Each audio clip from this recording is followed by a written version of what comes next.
Be be Amna کے دل میں ارمان مچل رہے تھے کہ عبداللہ اپنے نور نظر کو دیکھ کر کتنے خوش ہوں گے۔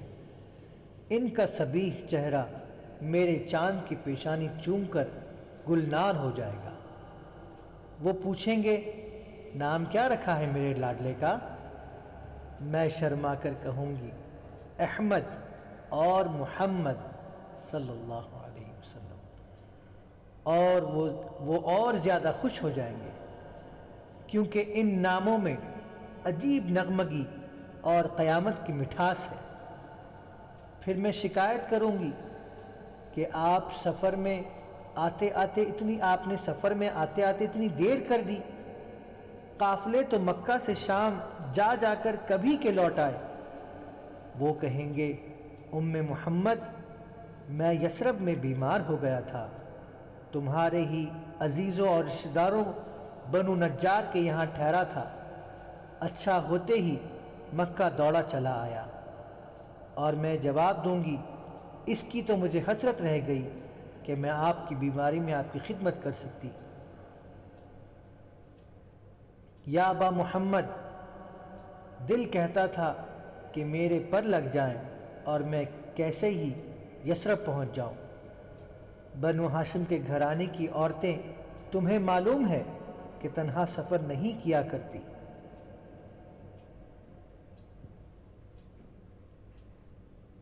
بی بی آمنہ کو ہر آن عبداللہ کے آنے کا انتظار رہا۔ وہ اسی خیال میں غرق تھی۔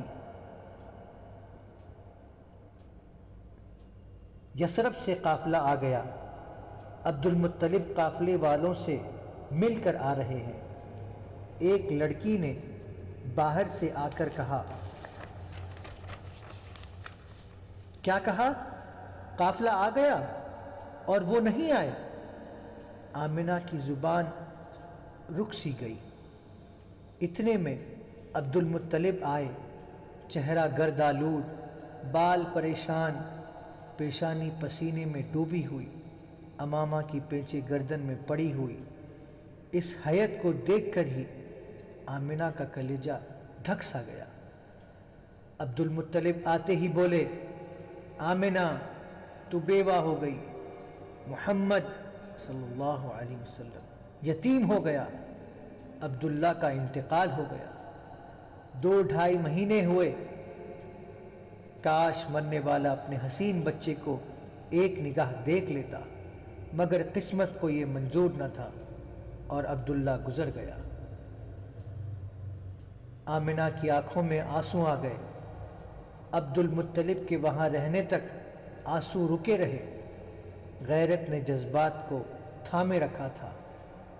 خسر کے جاتے ہی آنسوؤں کی جھڑی لگ گئی۔ آمنہ خاموش تھی، سکتہ کا عالم تھا، جیسے یہ سچ مچ بے جان ہو گئی ہے۔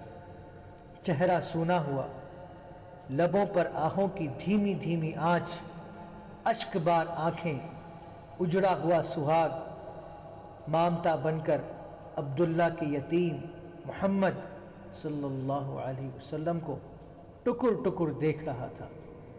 بہت سے غم بیان نہیں ہو سکتے، دل کی بہت سی چوٹیں الفاظ نہیں بن سکتی، بہت سے صدمے کہے نہیں جا سکتے۔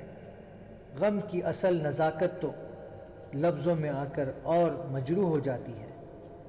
آمنہ کا غم بھی کچھ اسی انداز کا تھا، غم انگیز خاموشی، آنسوؤں سے واردات آہستہ آہستہ کہہ رہی تھی، ہائے وہ جوان بیوہ جس کا سہاگ یکا یک موت نے کھسوٹ لیا تھا۔